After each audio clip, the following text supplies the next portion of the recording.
I'm Charlotte McLeod with the Investing News Network, and you're about to watch part 2 of my latest interview with Byron King, who writes Whiskey and Gunpowder at Agora Financial.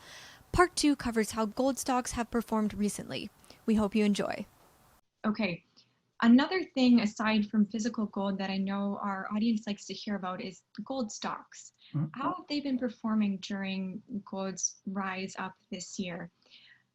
Where have we seen movement, and has it been what you would expect during a time period like this? Although this is quite an unprecedented time. Yeah, it's an unprecedented. It sure is what I expected. I mean, I've been covering this stuff for years. I expected the price of gold to drop and the price of gold miners and such to drop, when the market crashed, which it did in March. Because when the market crashes and everybody's, hotel and airline stocks, go in the tank, and all the tech stocks go in the tank, and all these other stocks go in the tank, all these people get caught on margin, and a lot of the stuff that they have goes no bid.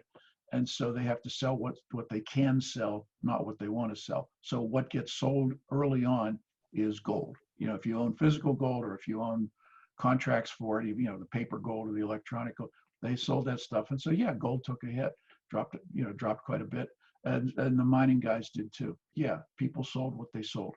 But notice, gold, silver, the mining shares, the good mining shares, there's a whole range of those things, recovered really, really nicely in the last couple of months. I mean, if you had been sitting on a wad of cash on, the middle of March 15, March 18, March 20, whatever, and you had just sort of dumped it into, a nice portfolio of shares, or if you had been out, buying physical gold, although again, right about then is where the real crunch came in supply. You couldn't buy it. If you'd been buying back then, you'd be up very, very nicely right now. At the same time, if you've been, in the gold share market over the years, a lot of the guys that you've, bought into over the years, the smaller Canadian juniors, the good ones, have done very well. They took their little lump in March, but I mean, they're all back where they used to be.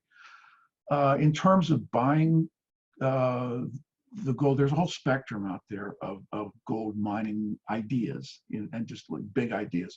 I mean, you can always just buy, a gold-oriented mutual fund, or GDX, GDXJ, that kind of stuff. You can get into those. That's fine. Some of the gold mutual funds have done incredibly well. Then you get into the royalty plays. I mean, the really big ones. Franco Nevada. They've done fabulously well. Others, Osisko Royalties, Sandstorm, really nice companies. On the smaller side, a little company, but it's great. Metalla, Metalla, Metalla, great. It's a royalty play. There's no mining risk. They don't run mines. They just sit there and collect the money and the checks, from the people who do run the mines. Their big operational risk is that the mailman won't bring the check. And so the royalty guys are good guys. Then you get into the big gold mining plays. The Barrick Gold, the Newmont. Yeah, sure, they've done very well. You get into some of the mid tiers, they've done well. You get into some of the juniors, and again, now you get into stock picking, and you get into assets, you get into people, you get into certain finances, you get into some of those guys have done extremely well. Really pleased with what we've seen. If you're not familiar with the space, it's a tough space in which to play, in which to operate, because there are just a lot of things that can go wrong with Canadian juniors, but there are a lot of things that can go right too. So I mean, I mentioned a few names earlier, but I'm not going to get into stock picking at that level, on a video like this. But if you're in the right place at the right time, there are some terrific bargains out there. Really great companies with, good upside in the junior space. Okay, that's great. One more question on gold. I just want to touch quickly on M&A activity. That's something that we've seen seem to be continuing this year as we're in this environment. Would you see it going on as the price rises? Is that something that would be typical? I see it coming in a big way for a couple of reasons. Number one is that the big companies, that have have, the institutional money is starting to flow into them, and their prices have gone up very nicely, share prices. Their market caps have gone up, significant way. The problem is that they need some assets to start to support those valuations. So they have to start to look for ways of bulking up, just their internal ownership of gold in the ground or development projects, if not, early stage mining projects. And so the big companies with the big pricey shares and the large, market caps, those guys almost have to go out and start buying things. The other side of the coin is that over the years, the big companies have done away with their exploration departments. They still have a few people who work in, quote, exploration, but their idea of exploration is not geologists and helicopters going out there and, smacking rocks with their hammers out in the middle of nowhere.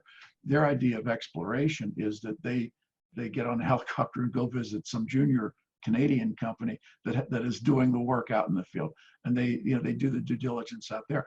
The exploration side of big mining has been farmed out to the Canadian juniors, and so it's this now relationship that I think is about to really blossom, in terms of the big companies are going to go out there and they're going to go visit and talk with and do their due diligence and look at the data rooms and go drink a few beers with their geologist friends and their engineer friends who left the big companies and set up the Canadian junior exploration guys.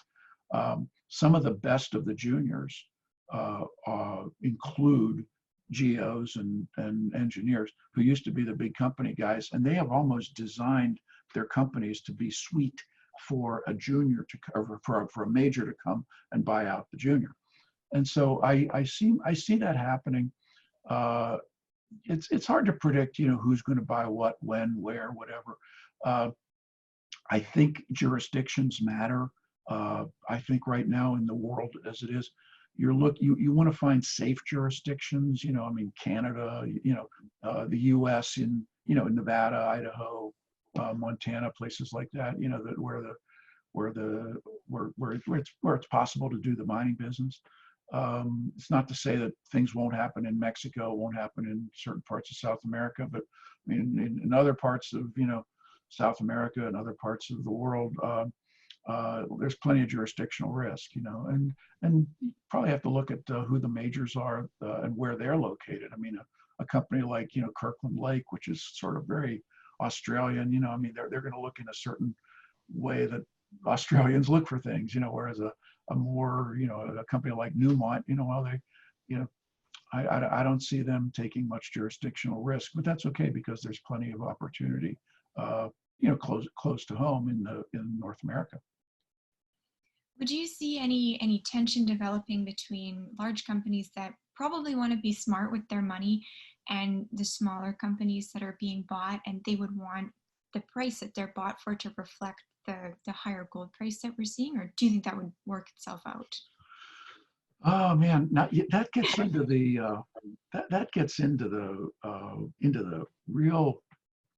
the weeds of what a transaction is going to look like. A Canadian junior, a smaller company that has a beaten down share price, it is at the mercy of the market.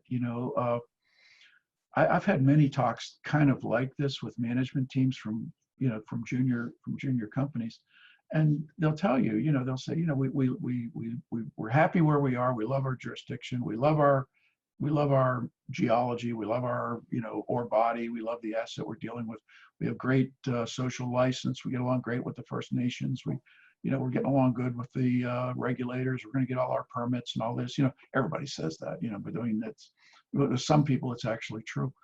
And so, but it just happens that, that the market doesn't reflect that in the company price. And you say, well, why is that? What's the problem? Every company is different. Every project is different. Every share price is different. Investors wake up on the wrong side of bed and they're just in a selling mood and, whatever.